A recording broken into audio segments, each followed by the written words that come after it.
L'objectif de cette vidéo est de vous donner la méthode pour mener une étude qualitative de l'équilibrage d'un moteur. C'est une méthode graphique avec des hypothèses, donc je vous invite à relire le cours, histoire de savoir de quoi on parle. Donc cette méthode se fait en 5 étapes qui sont primordiales et il ne faut pas en oublier une. La première étape, c'est de faire le schéma en 3D du moteur. Vous allez du coup avoir des petites choses comme ce qui s'affiche à droite. Après, vous allez faire une vue en 2D avec le paramétrage. Cette étape, faut surtout pas l'oublier. Ça va permettre de fixer où sont les angles et où sont les axes des pistons. Ensuite, vous allez écrire les relations entre les angles. Θ1 est toujours l'angle de référence et vous exprimez les autres angles en fonction de votre moteur avec θ1. Ensuite, vous faites la mise en forme des forces sur le graphe des cercles. Donc ça, on va voir comment on fait. Et vous n'oubliez pas de conclure. Est-ce que votre moteur, pardon, est équilibré au premier ordre, au deuxième ordre ou pas? Je vous rappelle que avec cette méthode, on ne peut rien dire sur les moments. On va faire un exemple sur un moteur qui est simple. C'est un moteur V2 à 72 degrés qui est utilisé dans les motos. Donc il ressemble à ça. On a deux pistons, d'où V2 et on est en V et l'angle entre l'angle du V est de 72 degrés. Surtout, je vous invite à relire la partie équilibrage moteur. Si quand je dis A, B, C, vous savez pas de quoi je parle, n'hésitez pas à relire la partie équilibrage moteur. Donc on va faire la première étape. On dessine d'abord le vilebrequin, ici en noir. Ensuite on dessine, donc ici on a le maneton. Ici, même si c'est un V2, on n'a qu'un seul maneton parce que le moteur est twin, c'est-à-dire que les deux bielles vont être sur le même maneton. Donc on a un seul maneton et après l'axe de la course des pistons, ici et ici, font un angle de 72 degrés entre 36 et 36. Je vous rappelle que la bielle ici doit être 3 fois plus grande que la distance qu'on a ici. N'hésitez pas à bien le faire ressortir sur vos dessins. La deuxième étape, c'est le paramétrage. Le paramétrage, c'est dire où est θ1, où est θ2, où sont les axes. Donc ici, on a Y1 avec θ1 ici qui est associé, 31 degrés. Et ici, on a Y2 avec θ2 ici. Vu que les deux biais sont sur le même maneton, ici on doit arriver au même endroit, donc θ2 est ici, et donc θ2 ça fait θ1, donc ça fait 31 plus 72, donc ça fait 103 degrés. Donc la relation, l'expression des angles est plutôt évidente pour notre moteur V2 à 72. Je vous rappelle que θ1 est l'angle de référence. Et donc, dans notre cas, θ2 égale θ1 plus 72. Donc ça va nous servir pour tracer A et C, mais je vous rappelle que B dans le cosinus, c'est 2 oméga t.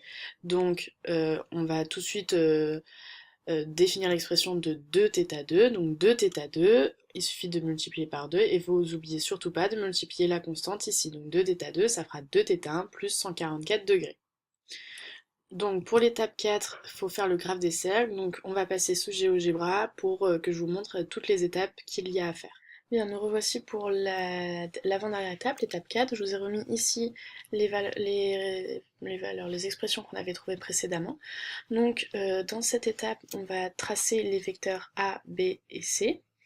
Donc c'est les forces. Si vous ne savez pas de quoi je parle, je vous invite à relire la page précédente du cours. Donc je vous rappelle que le vecteur A est plus grand que le vecteur C qui est plus grand que le vecteur B. Donc ce grand cercle va représenter la norme de A, ici pour C et ici pour B. Une fois qu'on a tracé ces trois cercles, il n'y a pas de valeur particulière, il faut juste qu'ils aient trois rayons différents.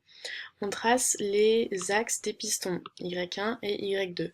Avec nous, on a un V à 72 degrés, donc ici un angle à 72 degrés. Ensuite, il faut faire le petit angle θ1, donc l'angle de référence.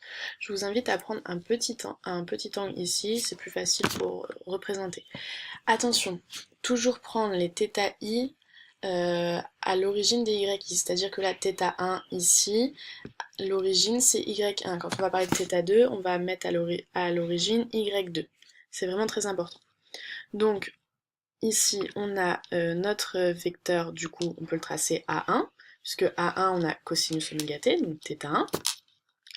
A2, le vecteur A2, ça va être avec l'angle du coup θ2. On rappelle que θ2 c'est θ1 plus 72 et qui prend son origine sur y2.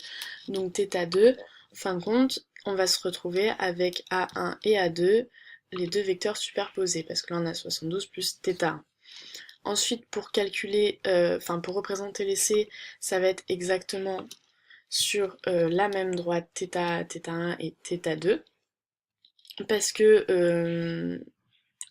c'est pareil, c'est cosinus oméga t également. Et ensuite, il faut représenter les vecteurs B.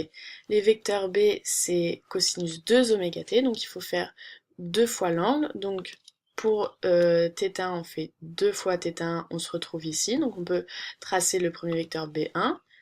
L'origine, toujours, c'est y1, l'origine de l'angle, et on arrive au petit cercle. Et pour B2, on trace donc l'angle de 2θ2, donc c'est 2θ1 plus 144.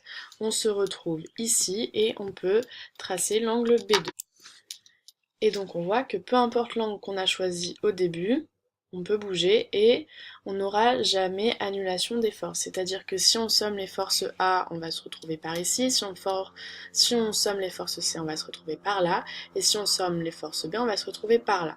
Donc la conclusion est la suivante, la somme des vecteurs A et la somme des vecteurs C ne s'annulant pas, le moteur n'est pas équilibré au premier ordre, de même la somme des vecteurs B ne s'annule pas également, donc le moteur n'est pas équilibré au second ordre non plus.